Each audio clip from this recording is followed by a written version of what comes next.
¿Debe el sistema informar al actor, a algún actor, de cambios internos? Por ejemplo, si se registra un nuevo usuario y el mecanismo es que el administrador active los usuarios, ¿debe informar el sistema al actor, al administrador que se registró un nuevo usuario? Claro, para que lo active. O sea, es un evento interno que está ocurriendo en el sistema que el sistema le tiene que informar a un actor. Entonces, fíjense, esos son los detalles que uno piensa. ¿Quiénes son los actores? ¿Qué tareas debe hacer cada actor? ¿Qué notificaciones tiene que darle el actor al sistema? ¿Qué notificaciones le da el sistema al actor? ¿Okay? ¿Qué datos debe guardar el sistema? Etcétera. O sea, es parte de ese proceso cognitivo. Pueden haber muchas otras cosas más. ¿Bien? Pero son preguntas que uno podría hacerse. Y esto que está aquí es un diagrama de casos de uso. ¿Ok? Entonces, de nuevo, recuerden, el caso de uso es la descripción textual, la plantilla del caso de uso. Esto es el diagrama. Y el diagrama contiene múltiples representaciones de casos de uso. Cada elipse que tenemos aquí es una representación. Voy a usar el término caso de uso de ahora en adelante, pero entiendan que no es el caso de uso. El caso de uso es la descripción. ¿Okay? Es esa representación de un caso de uso. Crear un nuevo mensaje, es el caso de uso que describimos textualmente. De aquel lado, este es otro, este es otro, y este es otro, y así sucesivamente. ¿Ok? Ya vamos a ver a detalle, quizás. Yo sabía que tenía etiquetas, ¿no? Entonces, bueno, los elipses representan casos de uso. ¿Ok? Estas líneas representan asociaciones entre los actores y los casos de uso.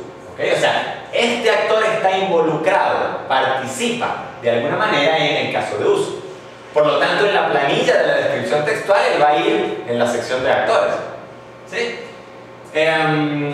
Esto está bastante descontinuado en el estándar, si les soy sincero, pero mucha gente todavía lo usa. Yo tiendo a usarlo a veces, ¿no? Estas son colaboraciones entre casos de uso. Ahí empiezan las relaciones entre los casos de uso. O sea, estos son dos casos de uso que están relacionados entre sí de alguna manera. Potencialmente eso se ha eliminado del estándar porque hay otras formas de asociar casos de uso que son mucho más coherentes. Yo allí no estoy definiendo de forma muy explícita en qué manera esos dos casos de uso colaboran. Estoy diciendo que colaboran. ¿Ok? Bueno, los monigotes estos son actores, creo que no... Ah, sí, aquí está, los monigotes son actores.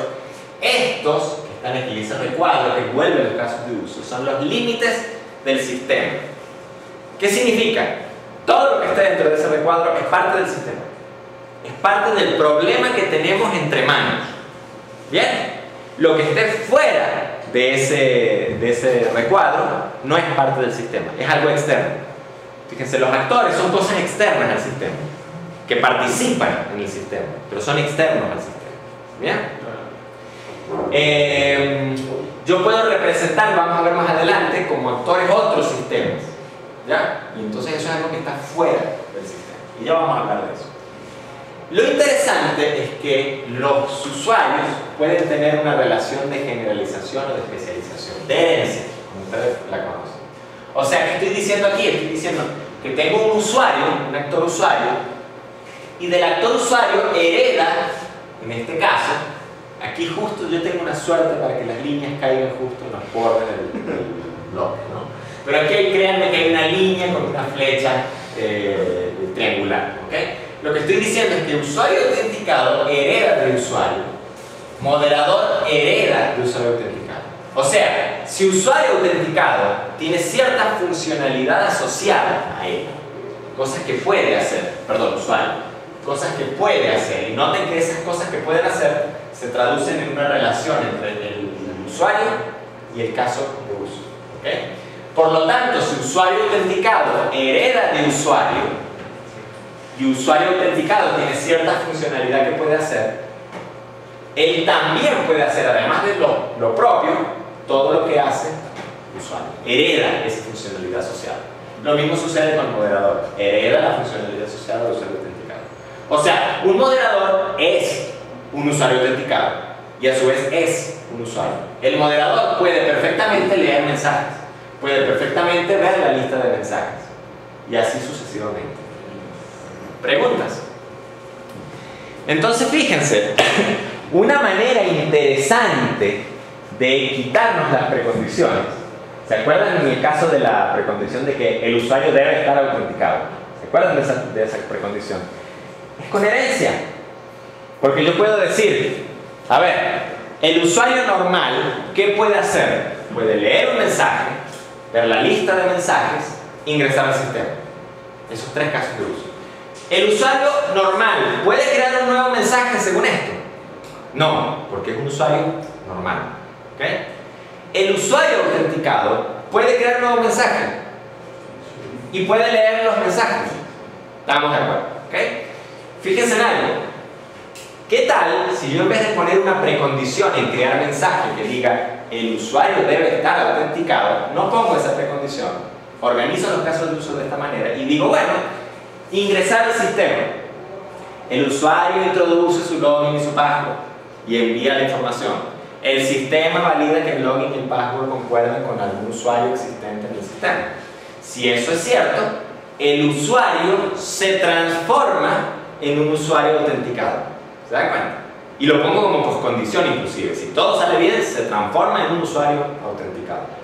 Entonces, en ese momento ya no tengo que poner aquí la precondición de que tiene que estar autenticado, tiene que haber ingresado al sistema, porque pues sí, yo sé que ya tuvo que haber ingresado al sistema, es un usuario autenticado.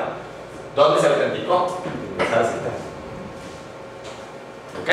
Uno puede jugar con eso, con ese tipo de cosas. Preguntas hasta este punto. ¿Alguna?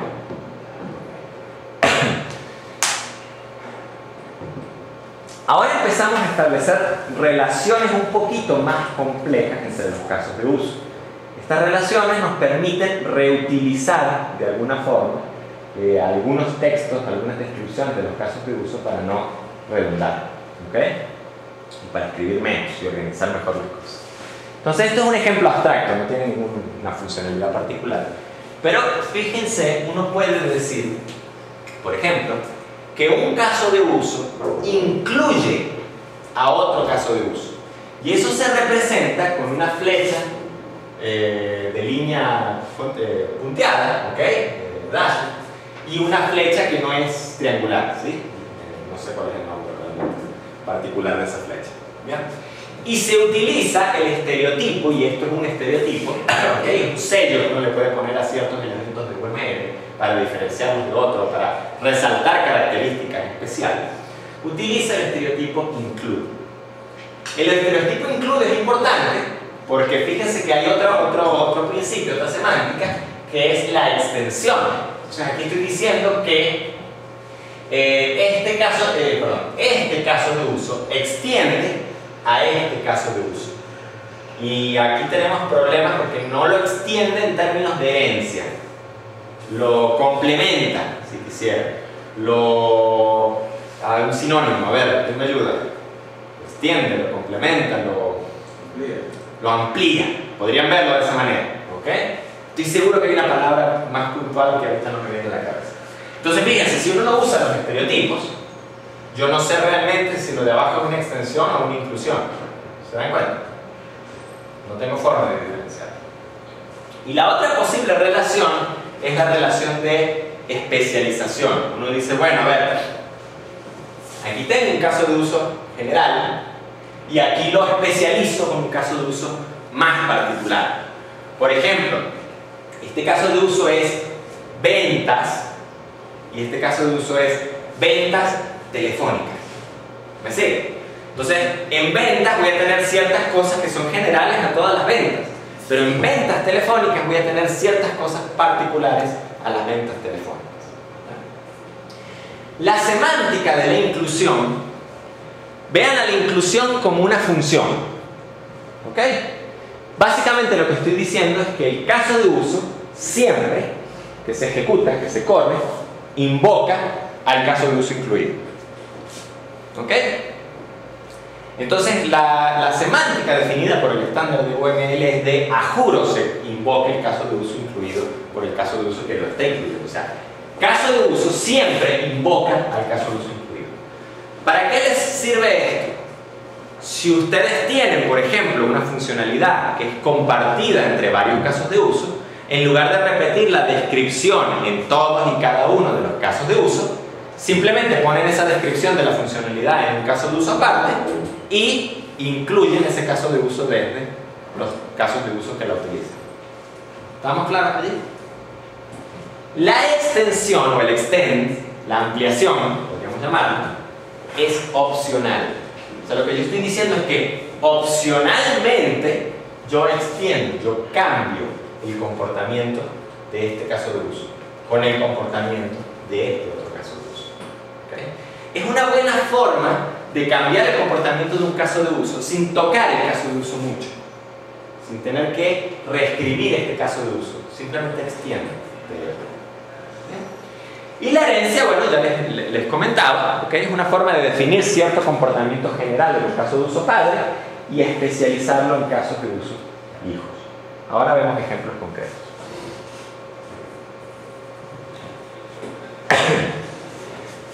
Bueno, la otra cosa que la discutimos quizás no muy formalmente es que UML en general, y esto prácticamente aplica a casi cualquier elemento que encuentren de UML, tiene el concepto de estereotipo. El estereotipo, lo vamos a ver en diagramas de clase, lo vamos a ver en otros diagramas, es básicamente un texto que uno coloca entre menor, menor, mayor, mayor, que tienen un significado. Entonces, por ejemplo, fíjense que yo en el ejemplo anterior estoy usando estereotipos para diferenciar una relación de inclusión y una relación de extensión. El símbolo es el mismo, el estereotipo es el que marca la diferencia. Por ejemplo, en este caso, este es un ejemplo de la vida real, de un framework que desarrollamos. Yo estoy utilizando, digo, bueno, a ver, en el sistema tengo muchas pantallas de esas. ¿Saben lo que es un CRUD? ¿Les suena el término? Un CRUD viene de create, read o retrieve, dicen algunos, update, delete. O sea, es una pantalla que me permite crear objetos en la base de datos, listarlos, eliminarlos, insertarlos, leerlos, consultarlos, etc. ¿Okay? Y es algo que se usa mucho. Entonces, en un sistema teníamos algo así como que, no sé, 90, más o menos, que describir y que implementar. Entonces, cuando uno describe eso, quizás una forma bonita de decirlo es, bueno, yo tengo un caso de uso buscar entidad. Del caso de uso buscar entidad, a lo mejor extiendo el editar la entidad o el crear la entidad, y extiendo el eliminar, extiendo otras cosas, extiendo editar filtros, etc.